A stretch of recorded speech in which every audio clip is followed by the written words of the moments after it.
If you liked the video, please like and subscribe. Thank you.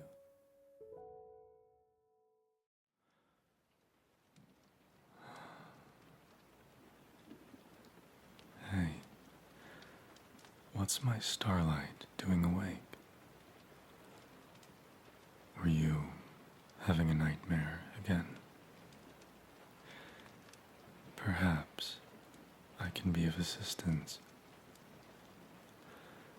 Whenever Markle has trouble sleeping, I read him this story. But between you and me, I might have put a sleep spell within the words. I don't see why it shouldn't work for you.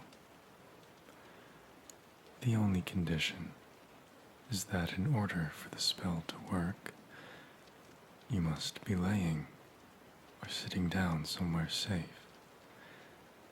And as you can see, we've already taken care of that.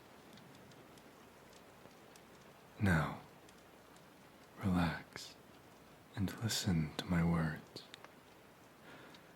I know it may seem like a silly story, but I promise this should help. Okay? One day, a little windflower growing in a garden heard the rosebush say to the pansies, "What a quiet little creature the windflower is. She seems to be a modest little thing, but she never stays here long enough to get acquainted. So, I do not know whether she hides her ignorance by keeping quiet, or is a deep thinker. I think she is deep, Miss Rose," said the hollyhock nearby. "You know I can see farther than anyone here, and it is my opinion that the windflower is deep, and I think, too, she has a story." "A story?" cried the pansies, turning up their pretty faces to the hollyhock. "Oh, how interesting. What do you mean by a story?" asked the rosebush. "Oh, I mean, she is deep and knows things of which we little dream. There is something between her and the wind, but I cannot learn her secret." Rosebush held up her head. The pansies turned their little faces around and looked at the modest little windflower to see if they could read her secret. "I have no secret the world cannot know," said the windflower. "All my family love the wind. This all the world would know if they knew our history." Rosebush and the pansies and hollyhock began to question the little windflower, and this is what she told them.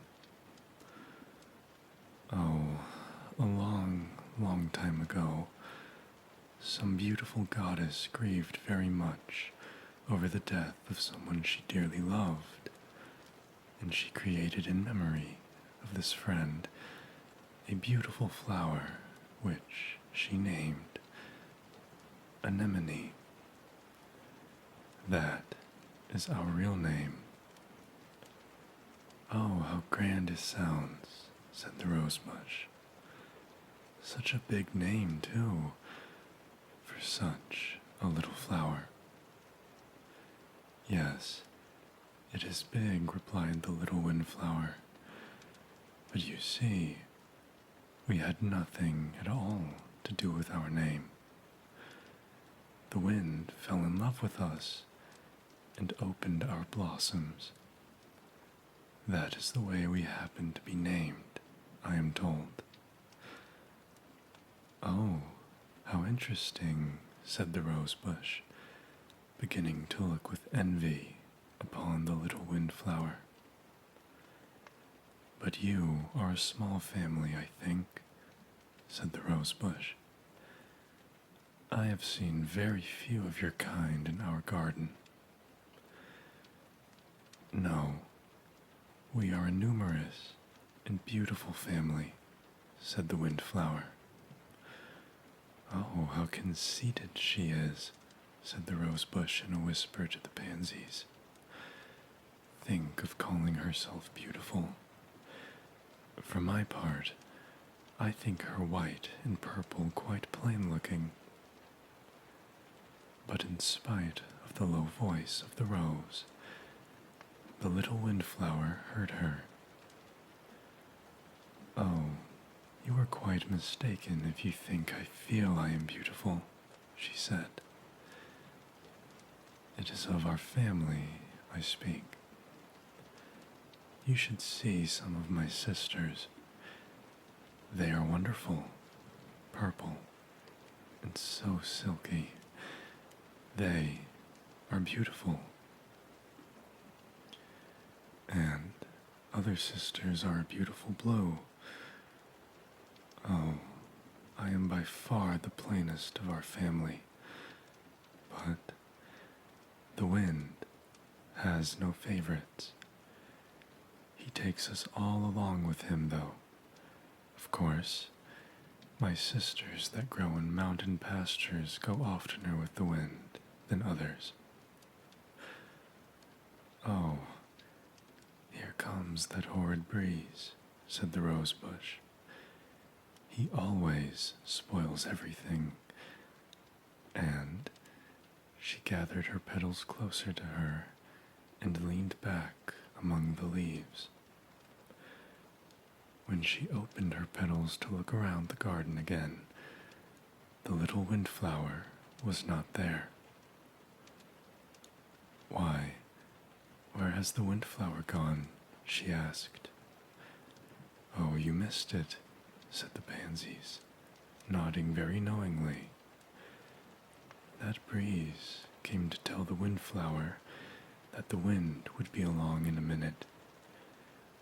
We heard him, so we watched, and in a little while the wind came and took the windflower away with him. She went up high, right over Hollyhock's head. Hollyhock, who had been gazing about, lowered his head. She is out of sight, he told the rosebush and the pansies. The wind came this morning and whispered to her, but I could not hear what he said. But she opened wide her blossom and nodded. Now, what do you suppose there is between the windflower and the wind? Asked Rosebush. Just what she told us, said Hollyhock. He is in love with the windflowers.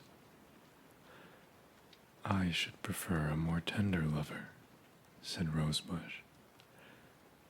I think him quite rude at times. The way he blows through our garden is far from gentle. Some like strong lovers that can master them, said Hollyhock, lifting his head and standing very straight. I suppose so, sighed the rosebush. But it is just as I have always said. You never can tell about the quiet, modest ones. Think of the little windflower having such a story and flying away with the wind. My, what a world. tell, the spell has already started to work. Now, let me get comfortable as well. Good night, Starlight.